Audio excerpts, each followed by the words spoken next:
So thank you for mentioning the issue of the kidnap of my mother. It's a very difficult subject. But what it means is that when you fight corruption, when you touch the pockets of people who are stealing money, they don't just keep quiet. They fight back. And the issue for you is when they try to intimidate you, do you give up? Salut chers femmes et hommes de caractère, bienvenue sur CASA, la chaîne qui promeut les initiatives de personnes noires qui défient le statu quo. Aujourd'hui, j'aimerais te parler de la femme à la tête de la très puissante Organisation mondiale du commerce, en abrégé OMC. L'OMC est l'organisation qui sert de facilitateur pour le commerce international à plus de 160 pays dans le monde.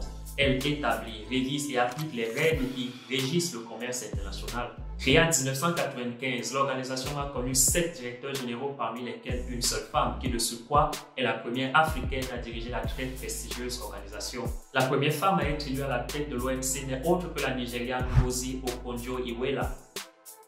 Et si tu veux savoir comment elle a réussi un tel exploit, alors donne-moi juste 20 secondes et on en parle après le générique.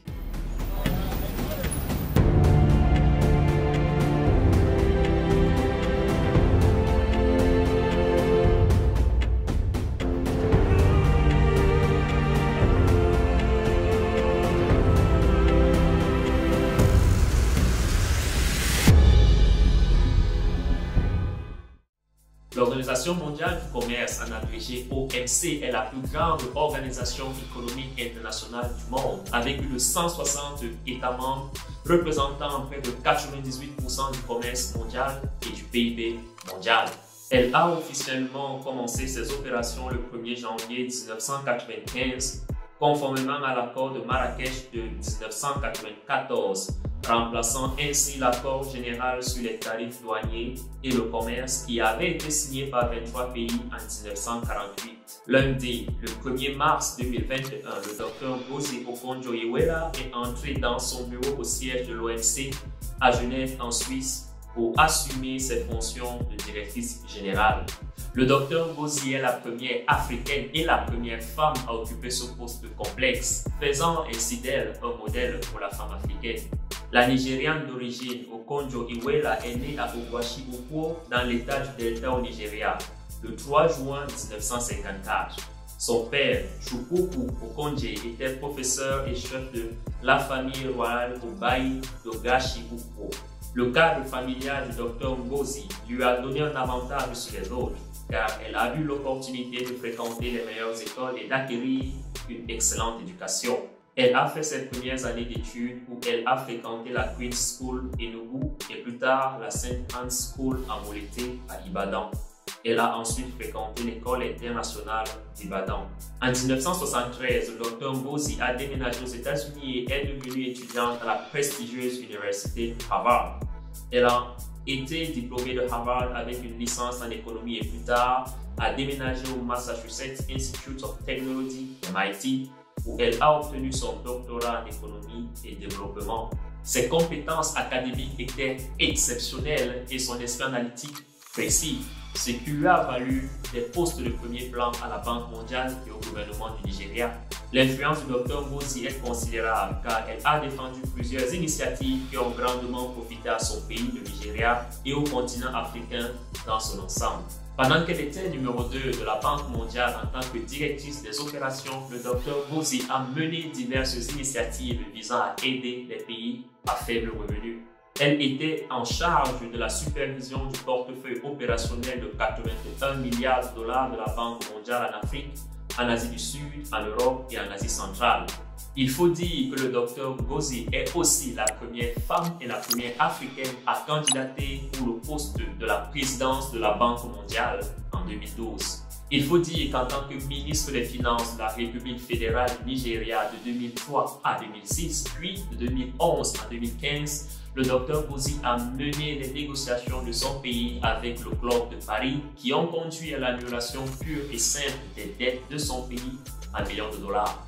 Son poste en tant que ministre des Finances a apporté de nombreuses innovations. Elle a assuré la transparence gouvernementale, notamment dans le secteur financier, en instituant la publication des finances de l'État dans la presse quotidienne. Elle a également contribué à la construction d'une plateforme de gestion financière électronique et d'un système intégré d'information sur la paie et le personnel. Tous ces éléments ont été mis en œuvre dans le but de réduire la corruption, d'accroître la transparence et de stimuler l'économie du pays. Le Dr Ngozi a également joué un rôle important dans l'autonomisation des femmes et des jeunes au Nigeria.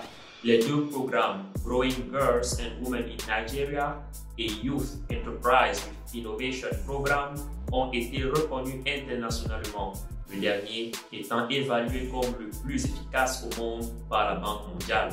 Après avoir quitté le gouvernement, le Dr Ngozi a travaillé avec plusieurs autres organisations axées sur l'économie, le climat, l'éducation et la finance. Sa riche expérience dans ces secteurs, sa capacité à résoudre les défis politiques et sa capacité à fournir et à mettre en œuvre des idées pratiques lui ont toujours valu des postes de haut niveau au sein de ces organisations.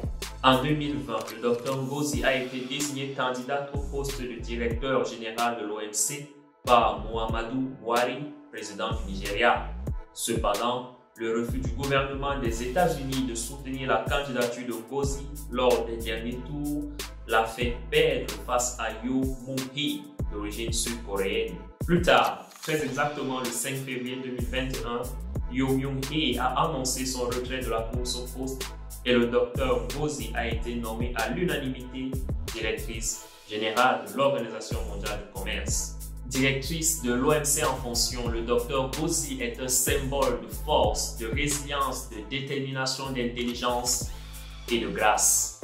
Ceci était l'histoire du Dr Ngozi Okonjo-Iweala, la première femme à diriger la très puissante Organisation mondiale du commerce. Alors, si tu as aimé cette vidéo, n'est-ce pas, tu sais ce qu'il te reste à faire. Si tu es nouveau sur cette chaîne, abonne-toi. Et si tu es ancien et que tu ne l'as pas encore fait, abonne-toi également. Dans un second temps, n'oublie pas de liker la vidéo. Cela permet à YouTube de savoir que cette vidéo t'a plu et qu'elle peut également plaire à plusieurs autres personnes aussi. Tu peux me laisser un commentaire pour me dire ce que cette histoire t'inspire. Par ailleurs, tu peux également te connecter sur le site internet www.kassa.com et là-bas tu vas trouver pléthore d'histoires aussi fascinantes que celles dont on vient de parler. D'ici là, je n'ai qu'à vous souhaiter une seule chose, n'est-ce pas? Défie le statu quo, à ton tour et ciao!